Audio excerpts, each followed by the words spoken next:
What's good, y'all, and welcome back to I Do It Myself. So, yo, Wednesday episode. Y'all caught me fresh out the gym. You feel me?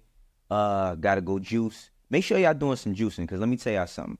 I had this conversation with Styles P years ago, and he told me that, everything that we eat is deceased, right? He's like, yo, you love a good lobster tail, right? I'm like, yeah, deceased. You love a good steak, right? Deceased. Like, he started naming all these things.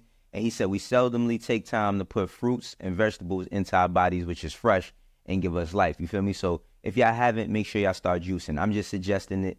If you don't want to do that shit and you want to eat french fries and chicken fingers for the rest of your life, you go ahead and do it. But I'm just trying to give y'all some game. Aside from that, today we are talking about Dame Dash. So, yo, look, Dame has had, the America New Network for a minute now. And he's taken to, his own platform to tell his own stories and create his own narratives. And I ain't gonna lie, like, I was one of the people who said, I got tired of hearing Dame Dash talk about Jay-Z all the time. But I don't like Dame with the melodies. I like Dame when he act tough. You feel me? So, Dame, he talked about a bunch of different topics. And first and foremost, he addressed the Steve Stoute situation, where Steve was basically saying that, him and Dame got into an altercation, and from that altercation, he ran down on Dame, and Dame threw his girl in front of him and ran off, and it got kind of crazy. Let's check out the footage. It's from the Pivot podcast, you know what I'm saying? Shouts out to those brothers, but let's check out the footage. We had two altercations. We're in an office at Sony, not at Sony, at his record, we were in the same building. There was like 10 guys in the room, I was by myself, and we got into an altercation. No doubt. Yelling, fighting, whatever. About 2 years later, I seen him. We were on the same street, and it was him by himself. He had two girls with him. I went to step to him. This man pushed the girl in front of me and took off running. Yeah, so, Steve Stoute, he was letting his, telling his story. You know what I'm saying? He was telling his story about how the situation went down.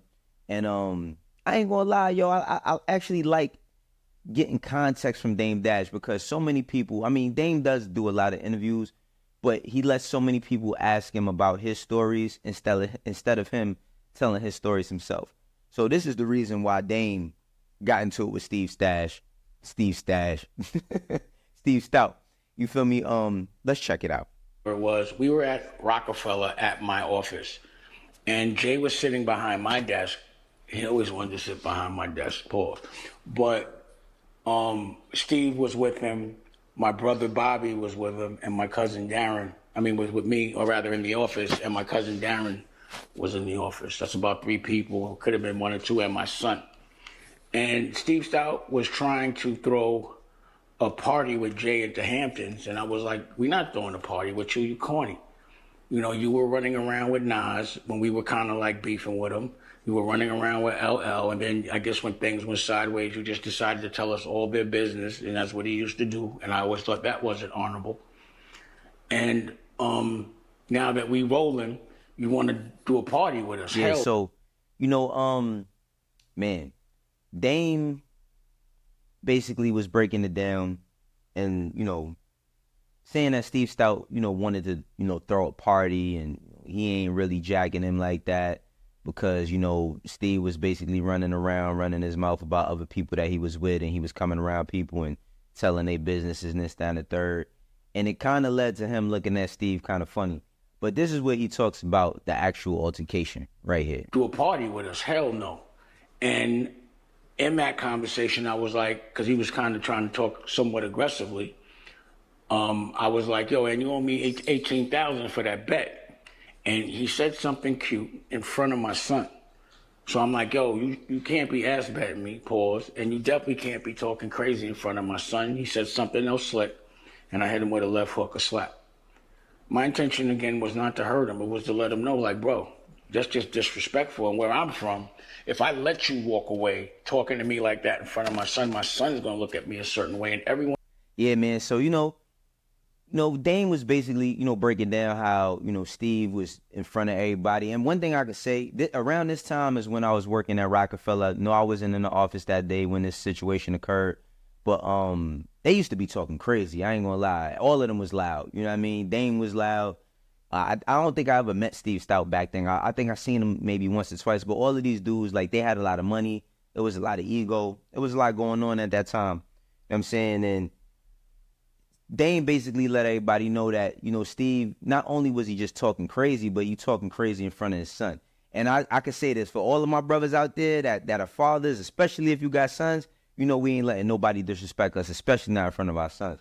So, Dame, he talked about, putting his hands on him and everything, and he smacked him, because, and I respect that, you know what I'm saying? Because ultimately, you don't want to have to use violence, but sometimes violence is the answer, unfortunately. I don't mean to say it like that, you know what I'm saying? But nothing teaches a person to stop playing with you like you putting your hands on them sometimes, you feel me?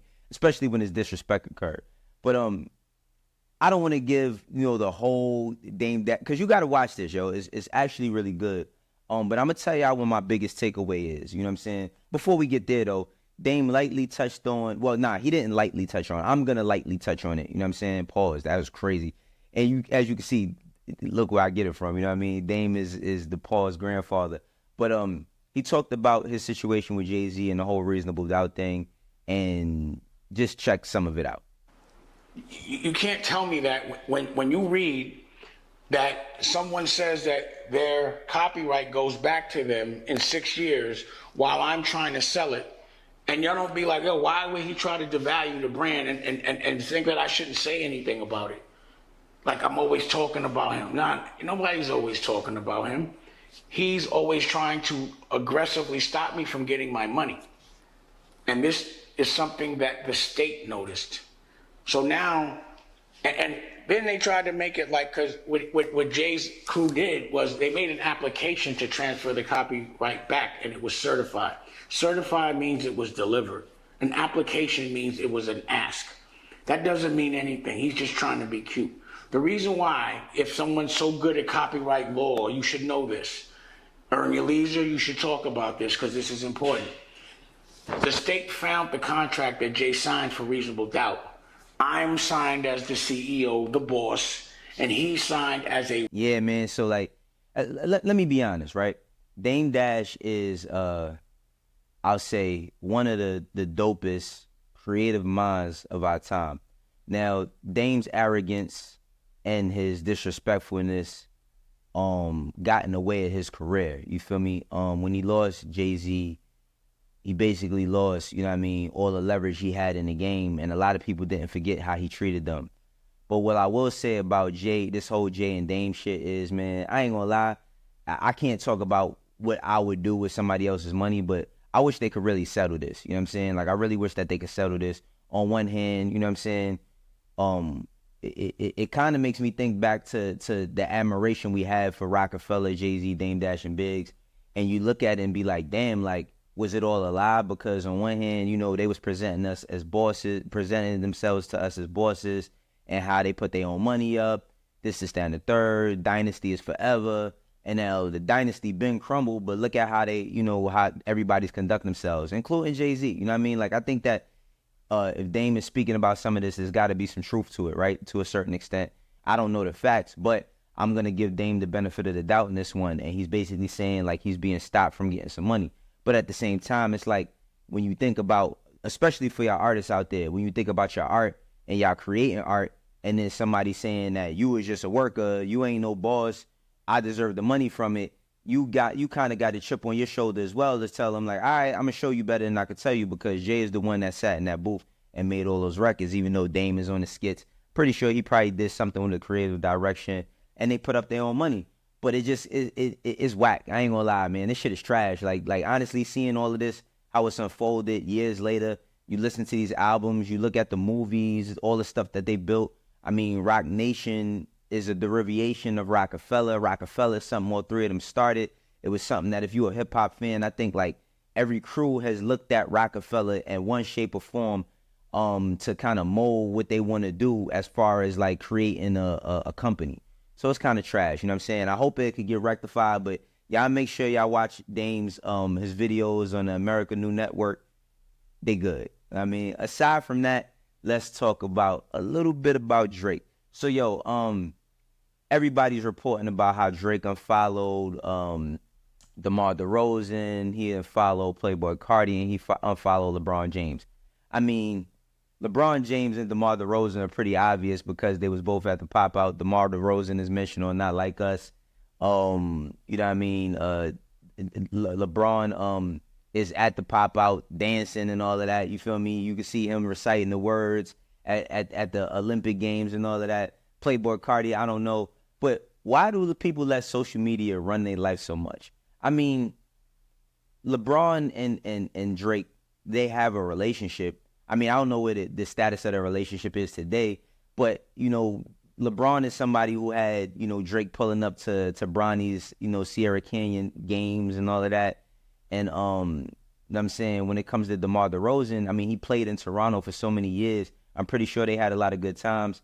Within the battle, it's just like, it's kind of gotten shaky, but why did like unfollowing mean so much to people? Like in your personal life, if somebody unfollows you, how do you feel? How does that make y'all feel? Like if your mom's unfollows you, does she just not like your content or not like what you posting and talking about? Or do she just not want to, she not jacking you or something like that? Y'all tell me in the comments. This is I Do It Myself Wednesday episode. We will be back on Friday.